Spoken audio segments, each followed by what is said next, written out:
18 জুলাই 2024 বাংলাদেশের ইতিহাসে আরেকটি রক্তাক্ত দিন। বৈষম্য বিরোধী ছাত্র আন্দোলনের কমপ্লিট শাটডাউন কর্মসূচিকে ঘিরে অচল হয়ে পড়ে রাজধানী ঢাকা থেকে শুরু করে দেশের প্রান্তিক অঞ্চলগুলো। শুরু হয় সহিংস সংঘর্ষ, আর দিন শেষে 31টি প্রাণ ঝরে যায়।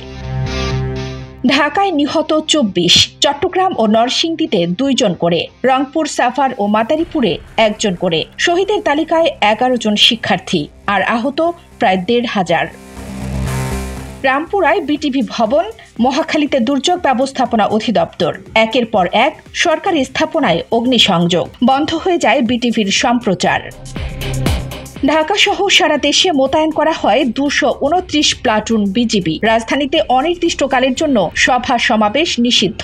বেলা 9টা বন্ধ হয়ে যায় ইন্টারনেট। মিরপুর, বাড্ডা, তেজগাঁও, নীলক্ষেত প্রতিটি এলাকায় যেন রণক্ষেত্র।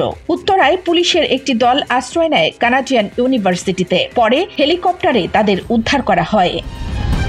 আন্দোলনের সমন্বয়ক আসিফ মাহমুদ সজীব ভুঁইয়া বলেন, গুলির সঙ্গে কোনো সংলাপ হয় না। এই রক্তের সঙ্গে বেইমানি করার থেকে মৃত্যু শ্রেয়। সরকার আলোচনার প্রস্তাব দিলেও নেতৃত্বকারী শিক্ষার্থীরা জানিয়ে দেন, রক্তের ওপর সংলাপ নয়। ঢাকা বিশ্ববিদ্যালয়ে ছাত্রলীগের শতাধিক নেতাকর্মীর পদত্যাগ সহ আরও 24 জন দেশের বিভিন্ন জেলায় প্রতিবাদ করে দল ছাড়েন। এদিকে জাতিসংঘ জানায়, শান্তিপূর্ণ প্রতিবাদ মৌলিক অধিকার, সরকারের উচিত তা নিশ্চিত করা।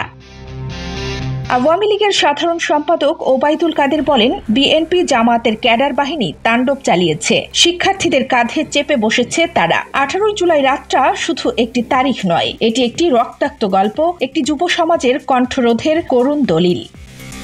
তাজা প্রাণ ঝরেছে, তাদের প্রশ্ন এখনো বাতাসে, আমার রক্ত কি বৃথা যাবে?